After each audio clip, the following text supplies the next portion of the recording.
Et coucou, j'espère que tout le monde va bien. On se retrouve aujourd'hui pour l'épisode 3 des jeux vidéo qui m'ont marqué. Du coup, cet épisode parlera de Kirikou et la sorcière, le jeu évidemment. Donc on va suivre un peu le déroulement du film. Donc on va commencer l'aventure dans le village. Il faudra combattre des fétiches, ramasser des gouttes d'eau et attraper des totems dorés qui nous donnent des vies. C'est un jeu d'aventure et de plateforme. Et du coup, plus on tuera de fétiches et plus ça nous donnera de l'énergie. On aura la possibilité de rencontrer notre grand-père à certains endroits. Du coup, il nous donnera des capacités spéciales comme utiliser le chapeau de notre oncle soit pour planer ou aussi pour pouvoir attaquer. Et on aura aussi un super pouvoir. Si on a notre jauge d'énergie pleine, on pourra faire une sorte de sort qui figera tous les fétiches dans un certain rayon de distance. Du coup, donc, on commence par le village. Ensuite, nous serons sur la montagne avec la route des flamboyants, là où on rencontre notre oncle. Après, on pourra aller dans la forêt, là où il y a la rivière, du coup. On pourra débloquer des petits bonus aussi pour pouvoir attraper le plus de gouttes d'eau. Du coup, vous allez me demander à quoi ça sert toutes ces gouttes d'eau.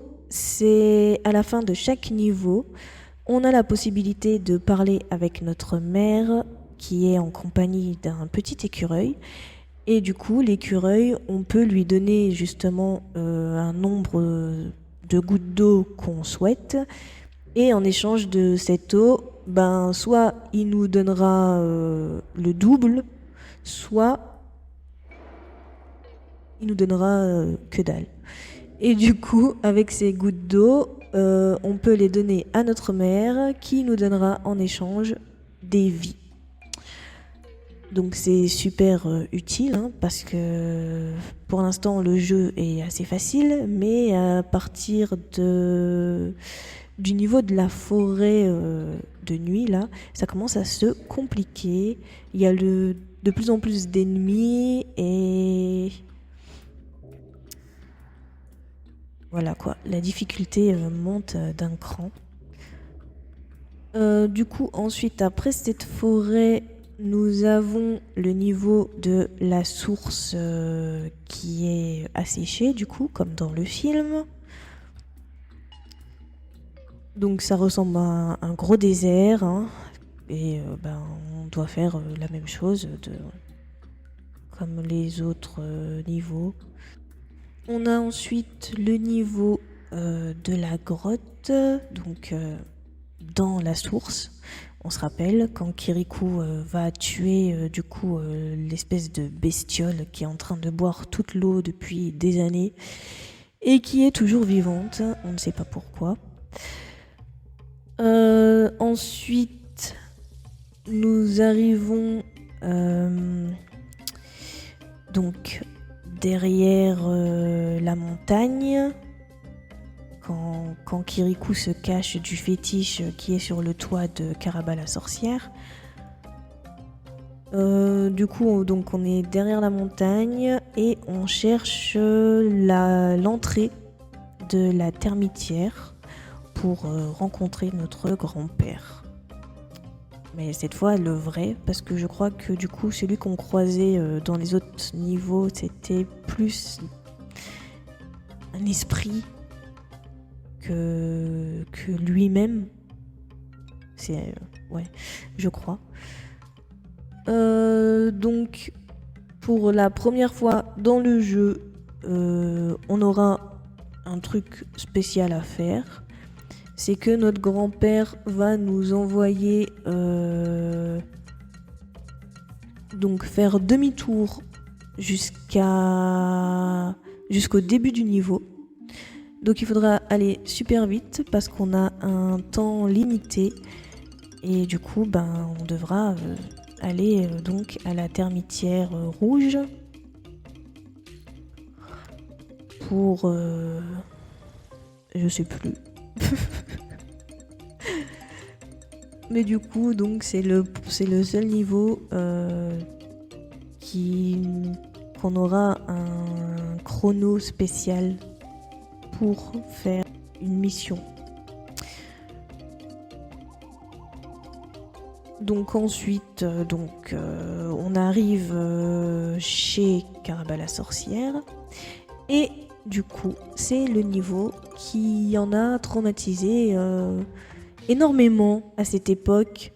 Donc on se retrouve dans la maison de Caraba et elle est debout au centre et elle hurle comme ça, sans raison. Enfin, sans raison.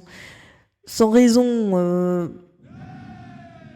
si on ne compte pas le gameplay, parce que pour le gameplay, à chaque fois qu'elle crie, ça veut dire qu'elle va se retourner. Et vu qu'on doit faire tout le tour de sa maison jusqu'à pouvoir faire tomber sa boîte à bijoux et ramasser donc ses colliers et tout en or comme dans le film, ces cris font vraiment flipper, mais au moins ils nous préviennent quand on pourra changer de place et bouger. Et quand on a fini ça, du coup on est de retour dehors dans la forêt et on doit cacher ses bijoux, du coup les mettre dans un arbre et après on prend une petite portion pour poser par terre.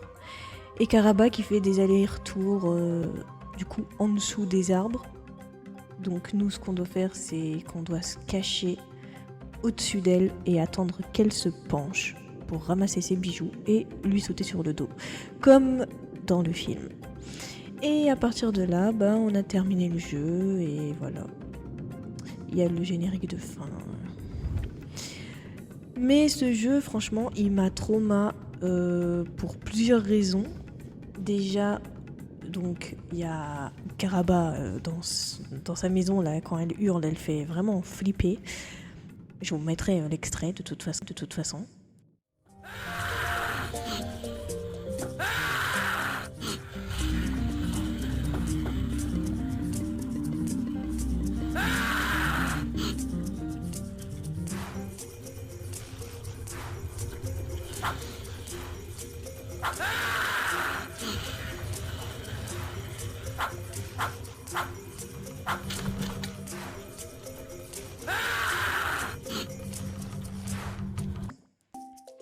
Et il y a aussi des moments où du coup t'es dans plusieurs niveaux, tu vois, tu te balades. Et il y a un fétiche qui sort de nulle part et qui t'attaque. Mais genre il te fait un screamer, mais pas possible. Avec des couteaux en l'air là, comme un tueur, un serial killer. C'est énorme. Mais franchement, ce jeu, il est vraiment cool. Les instrus sont superbes. Et voilà, j'ai rien à dire de plus. J'ai passé des heures dessus avec ma sœur. On faisait un niveau chacune et on s'éclatait. Voilà, du coup, la vidéo est terminée. On se retrouve mercredi prochain pour la suite. D'ici là, portez-vous bien. Go.